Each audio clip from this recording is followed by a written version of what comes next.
I never know what to say to girls in situations like that. G'day, gentlemen. It's been a while. I hope you're all doing great.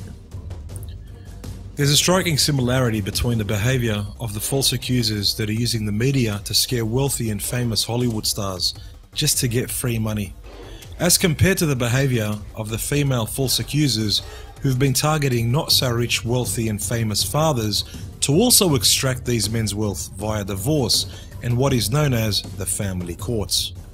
Why have men all of a sudden taken up arms with such fury now that the hashtag #MeToo movement is in visible motion right before our eyes? Excuse me, miss, I just need to be real honest with you for a minute. Where was all this rage and fury before the #MeToo movement? Don't you realize it was always right there under your nose? The qualities and attributes that make up the #MeToo movement, which are pretty much nothing but lies and false allegations, have been happening for decades. Yes, decades. For decades, the false allegations came out via family court affidavits and passed over to a so-called judge who always had the best interests of the mother and state as #1 priority. Now, a new phenomena that executes the same final results uses false allegations and statements via a journalist and passed over to the gynocentric public, using a story that dresses up the man who's accused as a creep or a so-called rapist and is always guilty irrespective of whether he's innocent or not. Let me know if you'd like to turn my fantasy into your reality. I'm not sure that would work out too well. He was pretty predatory and creepy. Nothing can stop the Hashtag #MeToo and the family courts punish men and make men pay for crimes that they have not committed. Have you ever read a family court affidavit that's been put together against a man? Have you ever seen the false allegations that mothers make against these men?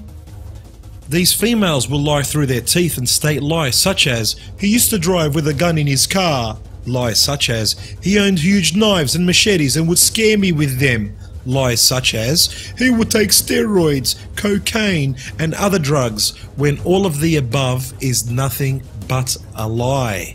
Do you think that these females get punished for lying in court? Absolutely nothing happens to them. Do you think that these females that participate in the hashtag #MeToo movement will be punished for their crimes? Absolutely nothing will happen to them.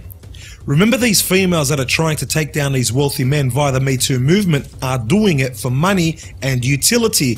What do you think the family courts are all about? The only men that I personally cannot blame as being the problem are the ones that have absolutely no clue on how the family courts work and how they rape and murder men on a daily basis via these family courts. But which man doesn't know about the truth regarding the happenings in these matters? I don't know what's going on here, but this is the part where you start sucking my Why are females such as Ashley Banfield now getting up and acting like they give a shit? It's obvious that it's because such a pathetic, loose, false story against Ansari may blow the whole house of the #MeToo movement all the way to the ground. You have chiseled away at a movement that I, along with all of my sisters in the workplace, have been dreaming of for decades. Do you think that they are doing anything to benefit this self-proclaimed male feminist, Aziz Ansari? No way.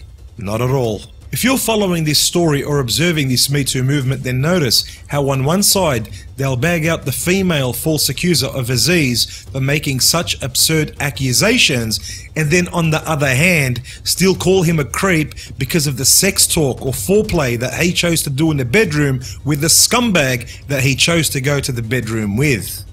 Maybe just go ahead, tell your friends to avoid this guy, he's gross. Go ahead, tell the date himself he's gross, that he is not the lover that he thinks he is. And without question, don't go on a second date with him. Certainly do not marry a guy like that.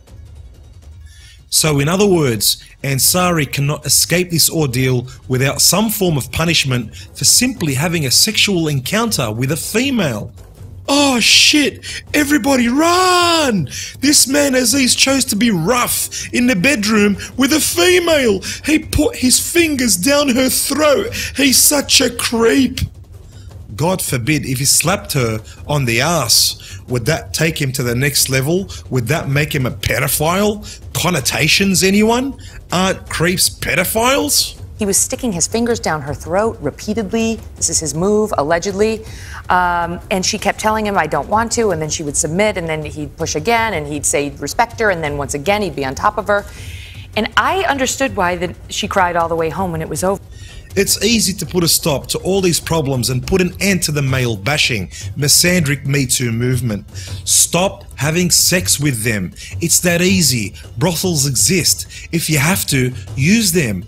If you can control your sex drive a little bit better, use Miss Palmer. If you can take it to the next level, then go full monk. To all the brothers out there that pump and dump, I love yous all, but be careful. They're coming for your ass too. Hashtag Me Too is not the beginning, it's just a new phase. This shit has always been happening, just as I explained earlier, for example, with the family courts. Peace, brothers. Till next time.